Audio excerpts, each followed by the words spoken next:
దేవుని నామమునకు మహిమ కలుగును గాక. ఈ వాక్యం నిచ్చిన బిడ్డలందరినీ దేవుడు అత్యధికంగా దీవించి ఆశీర్వదించి అనేక మందికి ఆశీర్వాదకరంగా వారిని వారి కుటుంబాలను దేవుడు దీవించును గాక. ఆమేన్. ఈరోజు దేవుని వాగ్దానము యెషయా గ్రంథము 66 అధ్యాయము చదువుకుందామండి.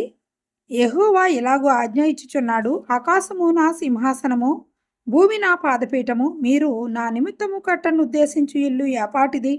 నాకు విశ్రమ స్థానముగా మీరు కట్టనుద్దేశించినది ఏపాటిది?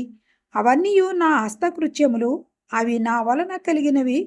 యెహోవా సెలవిచ్చుచున్నాడు, ఎవడు దీనుడై నలిగిన హృదయము గలవాడై నా మాట విని వణుకుచూనుండునో వానినే నేను దృష్టించుచున్నాను. దేవుడి వాక్యమును దీవించునుగాక. ఆమేన్. ప్రార్థన చేసుకుందామండి.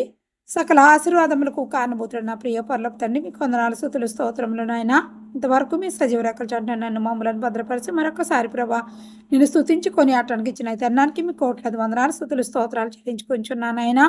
మా భారతదేశాన్ని అంతటినీ మీ పాదాలు చెంత పెట్టుచున్నాను. మా దేశానికి శాంతి సమాధానము సమృద్ధి మీ దీవుల ఆశీర్వాదంతో మీ రక్షణ మార్గంలో మా దేశ ప్రజలందరినీ నడిపించి మీ కృపలో మా దేశాన్ని భద్రపరచుకోండి తండ్రి.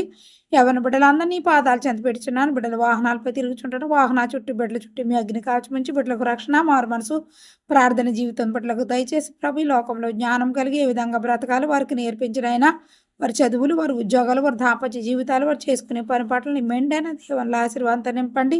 వివాహాల కొరకు ఎదురు చూస్తున్న బిడ్డలకు ఘనమైన కార్యాలు వారి జీవితాల్లో జరిగించి ప్రభు నీ మేలులు ఆశీర్వాదంతో బిడ్డలు దీవించండి, ఆశీర్వదించండి. ముఖ్యంగా బిడ్డలకు రక్షణ మారు మనసు ప్రార్థన జీవితం నిన్ను కలిగి ఉండే జీవితం బిడ్డలకు దయచేసి బిడ్డలందరూ ఉన్నత శిఖరాలు అధిరోహించే ధన్యత మా భారతదేశ ప్రతి యవ్వన బిడ్డకు దయచేయండి నాయన. ముఖ్యంగా తల్లిదండ్రులకు విధేయత కలిగి నీ అందు భయము భక్తి కలిగి జీవించే హృదయము ప్రతి యవ్వన బిడ్డకు దయచేసి వారు చేయి పట్టుకుని నడిపించిన అయినా వారు చేయి పట్టుకుని నడిపించయ్యా. ఈ లోకంలో జ్ఞానం కలిగే విధంగా బ్రతకాలు ప్రభా ప్రతి యవ్వన బిడ్డకు నేర్పించిన ఆయన అయ్యా. ఎంతోమంది బిడ్డలు ప్రభా నా తండ్రి నాయన మొత్తం పదార్థాలకి ప్రభా చెడు వ్యసనాలకు చెడు అలవాట్లకు బానిసలై ప్రభా ఎంతగానో జీవితాలను పాడు చేసుకుంటూ ఉన్నారు ప్రభా. బిడ్డలతోనూ మాట్లాడయ్యా.